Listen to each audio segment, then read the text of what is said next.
You say, no, I want to marry this kind of person. How about you become that person? You know, be the person that the person you're looking for is looking for. Because you ask men and women, who are you looking for? There must be this, there must be this. So you have a list. Okay, so let's say that person on that list comes. What they fit the list perfectly, and then you say, "Oh my goodness, you're the one." And they'll be like, "Yeah, but you're not the one." The one.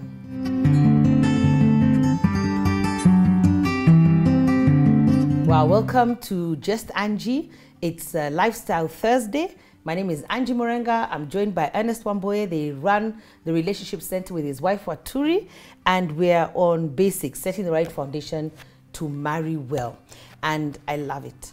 You need to wait. Yes. Take me through that, Ernest. So in this section of the book, we tell people, okay, you've gotten your master, you're set, you're walking with God, you're pursuing your purpose, you're about the things of God, okay? And you're in that state where you are now waiting to find a life partner. And we talk about Adam. Adam waited. Adam was in a season where Genesis 2:18, God said it is not good for him to be alone. But between verse 18 and verse 22, Adam has to name animals, Adam has to sleep, a rib is taken. There's a period of waiting. And if you look throughout scripture, you find that the best things came to those who waited on God's timing, right? David was anointed when he was, I think, a teenager. But he didn't become leader. To really wait. And even after he got into the palace, he had to wait another 14 years out in the desert before he became king. Running away from Saul. Right, exactly. And that waiting is what forged him to be the king that he needed to be. Joseph had to wait. He had the dreams a long time ago, but he had to go through a lot of trouble. That waiting period forged him to be the second in command alongside Pharaoh. If you look at biblical characters who did not wait, look at Sarah and Abraham. They were promised They birthed Ishmael. Exactly. Because they couldn't wait. They decided to help God. Exactly. And those who don't wait end up getting a second-hand deal. And many a times, God, when we refuse to wait, God does not necessarily speak at times. He just watches, all right? But his silence must not be confused for consenting. So at times that is so true. I hear ladies say, you know, I've waited for so long. This guy has come. I mean, he's not a godly man, but he's a good man. So they don't wait on God's timing. Good and godly. And good is not God. You don't understand the difference. There's a world of a difference. Between good and godly. Exactly. Is it a good idea? Or is it a godly idea? Is it a God idea? And then, you know, marriage requires God. Exactly. How are you going to do it without God? And so you see, they say he's not, he goes to church. It's sort of settling. Yeah. You settle settling for less. And make it, you sanitize it and make it safe. And what you're basically doing, you're doing exactly what Sarah did. You're rushing the process. And many people settle down and they end up getting not what God required. I mean, you get the permissive will of God. I think what it is, it's also the short-term, what's the word? Short-term fulfillment. Exactly. But longer-term issues. Yeah. Because let me tell you, and that's why I think I took, with the pain of divorce and rejection, it got me into helping people make their marriage better, or make their marriages work, or not leave their marriages, you know, because it's really such a pain that you wouldn't wish on your worst enemy. Yes. So you may think you're settling now. Yes. You have no idea what kind of drama you're going to be in a while. It's true. I met a man who was dating this woman who was just living a very wild life. He's a godly man, and I told him, you know, you're not equally yoked with this lady. But I said, but I love her. I'm like, that's fantastic, but that's for Hollywood, all right? Are you looking for a life partner? Someone who will do life with together? I said, yeah, I know, she does all these things. And I told her, don't marry that girl. You're going to mess up. And what he did, that he went silent on me. And then the next thing I saw on Facebook, photos, oh, congratulations. And I thought, okay. And 3 months into his marriage, he calls me. Tells me, Ernest. Even he's brave. He called you. Yeah. Me, they don't call me. This year they be too calls. I say, he called me and he says, hi, how you doing? I told him, you know, you've not called me for many months. I don't think you're calling to say, hey, what's wrong? He kept saying, I can't control this woman. What's wrong? But you told him. Yeah, but I told him. He says she comes home at whatever time she wants. She, you know, goes out to her friends, tells me I can't control her. She says she's not a woman who does this. She's not a typical woman. She's a different woman. And I'm just thinking, my goodness, you're in trouble. You're in trouble. And I told him, if you waited. You see, he was in a point where he said he was waiting for God's timing, but he felt perhaps the person he's waiting for could not come. And many times we think like that because we don't trust God. Yeah. Oh, we don't even trust ourselves. God. Yeah. Sometimes I think even we do that because we don't feel that we deserve. Yeah. Or we could get somebody. Yeah. Why would God want to do that for me? Yeah. or what's perfect, you know. Sometimes also we settle for what is here. Yeah. And God is faithful. So God is faithful, yeah. Let's just do it. That's amazing. Exactly. And do people ever ask you, because I think, do people ask because they ask me, what do you do while you're waiting? Oh, good question. So we tell them, one, get to live out your gifts, your abilities, get to explore your purpose to the max. Stretch it to the max. What if I'm lonely? Okay, if you're lonely, okay, the waiting process is heading towards the fulfillment of that loneliness. All right. Yes. And so you must realize, by the way, you know, you can be very lonely in marriage as well. Huh? Yeah, very. You can be lonely in marriage. Yeah. And so you must get to a point where, one, you get your ultimate satisfaction from your creator. Secondly, you get your fulfillment in life from exercising your purpose here on earth, your gifts, your abilities, your work. All right.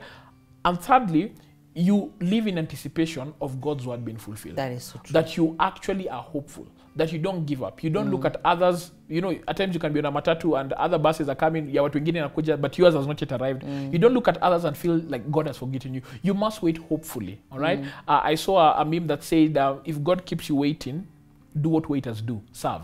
That's I think nice. the other thing that you need to do is I serve like in ministry. Oh, serve beautiful. God. I think that's the best be time. busy. Because once you get married, Serve I'll others. tell you, I really exerted myself mostly in my church, in ministry, when I was single, all right? And you need to maximize on that time because it will literally set you ready for the next season of life, right? So that's what you do when you're waiting. Let me ask you a question. There's some people who don't even like to go to weddings, I've just thought, because of the aunties. Hey, aunties, gosh, pressure. When are you getting married? If it's a man, when is she coming?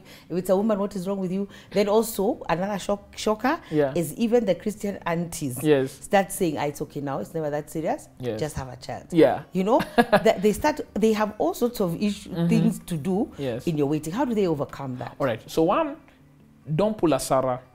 Don't listen to advice that will cause you to help God, so to speak, okay? Secondly, you must understand that not everyone who asks you those questions has ill intent. You know, your aunties don't wake up in the morning and just say, how shall I hurt her today? No, how shall I hurt him today? How shall I ask them questions that will make them feel really? But they don't. At times, they just ask out of genuine, out of a genuine, even at times your parents. So it's also our perspective. Exactly. So you're already putting your guard up. You already think you're being attacked. Yeah, that's true. That's a very good point. And so you I've need never seen it that to way. change your perspective and actually just imagine, what if they're asking for the right reasons? Good? And I think we'll get to understand that when we get our own children and they get to that point and we start asking them questions, thinking, hey, we will also ask these questions. You realize your motives are pure. So perhaps their motives are pure. So give the benefit of doubt. Okay. Then thirdly, understand that the questions will never stop. You know, they'll never stop. As long as we live in this fallen world, in this world you'll have trouble. One of them is those aunties who are asking those questions. So the questions will never stop, all right? Wow. So you need to deal it with grace, all right? And just know how to handle it. And even just, you know, I like what 1 Peter 3:15 says. It says, always be prepared to give an answer. Okay, to anyone who asks you to explain the hope that you have, but do this with gentleness and respect. There's the hope of salvation, but even the hope of God's promises, the hope of what He spoke, that you can be able to give an answer in and out of season, ready to tell anyone who asks that question that, you know what, I'm waiting on God's timing. And that it's not just a cliche way of covering these matters in a biblical way. That's true, but what I like, what you've just done for me is change perspective. Yes. Like, think, where is the answer? Why is the question coming? These people just love me. They're not, then there's no evil intention in the question. I think that's very important. If we change that perspective and attitude, then it will change. Then you said, be the one. Yes. Hey, I like this. Hey, Ernest. Would you marry you? Hey, I knew you read that. This is the best. You know, I'm just open randomly. Would you? Would I marry me? I knew that's what stood out. Now, what? Am I allowed to answer the truth? Would I marry me? Yeah, would you? What? And he Stanley asks, are you the person that the person you're looking for is looking for? The scripture for tomorrow. Now, that one, now I have to unpack that. Yeah. Would I marry me? Would you marry you? Because everyone needs to ask themselves that question. Everyone is looking for the one. How about you become the one? You say, no, I want to marry this kind of person. How about you become that person? You know, be the person that the person you're looking for is looking for. Because you ask men and women, who are you looking for? There must be this, there must be this. So you have a list. Okay, so let's say that person on that list comes. They fit the list perfectly, and then you say, "Oh my goodness, you're the one," and they'll be like, "Yeah, but you're not the one." The one. And I always even tell them, I say, some people asking for 6-packs, they have no 6-pack in sight. Others are asking for mansions, they live in another area we cannot even describe. Yeah. The others want to do which car? Fuel guzzler. Yeah. And you're walking on your own 2 feet. Why are you asking for something that you cannot bring? And even on character, I had a lady who told me, you know, Ernest, I need someone who's patient because I'm very impatient and very irritable. What? And so I asked her, why would God be so good to you and give you and the so bad to him? Hey, no way.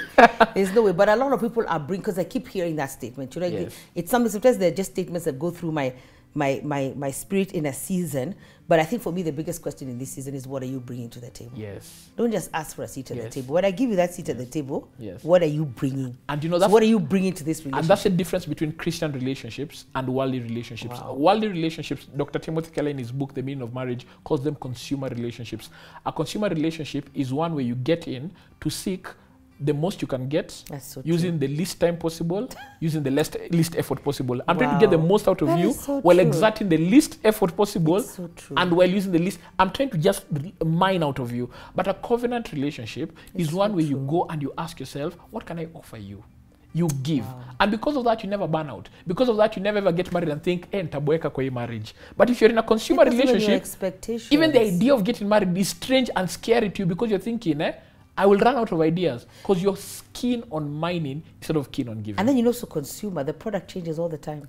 Yeah. Consumer, you see, that's why now that Exactly. makes sense. There's always That's why there's always a new model, there's new something new on the market. version, highest G, what? Everything is getting bigger, better, faster. Yeah. So you can't keep up. So your eyes can't be constant. Yeah, no on the wonder person you'll you're also married. struggle. You Yeah. have so many affairs. Yeah. And Because you say, you're always looking for the next best thing. Yeah, and when you're confronted, what do you say? I married the wrong one. No, you didn't marry the wrong one. Yeah. My goodness. Would you marry? You. You. Yeah. I can't say anything after that, honestly. Amen. Would you marry you? I think everyone has to go and do an exercise of, would Good you question. marry you? Would you marry you? Yeah. Yeah, find out all those things. And then also those things that you're saying that you want, are you them? Yes. Are you those people? Yes. Yes. Have you even done? Self-audit. My goodness, self-evaluation. That's powerful. Me, let me tell you, I'm doing an exercise. Or would I marry me? Yes. So it's good to look at the strengths, the weaknesses I'm thinking, you know, almost do a SWOT analysis. Yes. And who are you really? You know, that's another thing I like about the Bible. There's always times when Paul is asking, who are you really? Even when Jesus asks them, who do men say I am? But who do you say that I am? That I am. Yes. You know, do you have and it's amazing because we're doing something on leadership the other day, and I was thinking, I think one of the greatest gifts also of leadership is self-awareness. Are you self-aware? Yes. Because now the problem with the whippersnappers, I keep calling them whippersnappers, is they're not self-aware. They don't know themselves. Exactly. They don't even know what they want. And then you're trying to keep up with the world. Yes. Yeah. Me, I'm keeping up with no one. I'm keeping up with Jesus. Exactly. Keeping up with Jesus. Keeping up with the Christians. I'm keeping up with myself and my Jesus and my calling. But I think Amen. that's a powerful way to end. Yes. Would you marry You. yourself? Yeah. Would you marry you? So you go do that before you start seeking, you know, and making demands on God and complaining and threatening and telling him, I'm going to do what? If you haven't provided a spouse by next week, you're not ready. Would you marry you? So Baesics.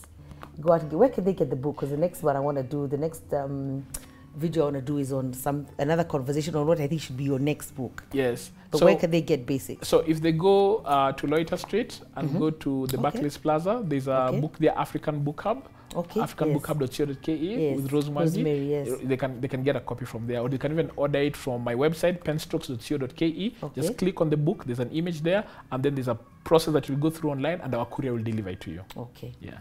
You better get this book. Yeah. Would you marry you? Me, that one is speaking to me volumes.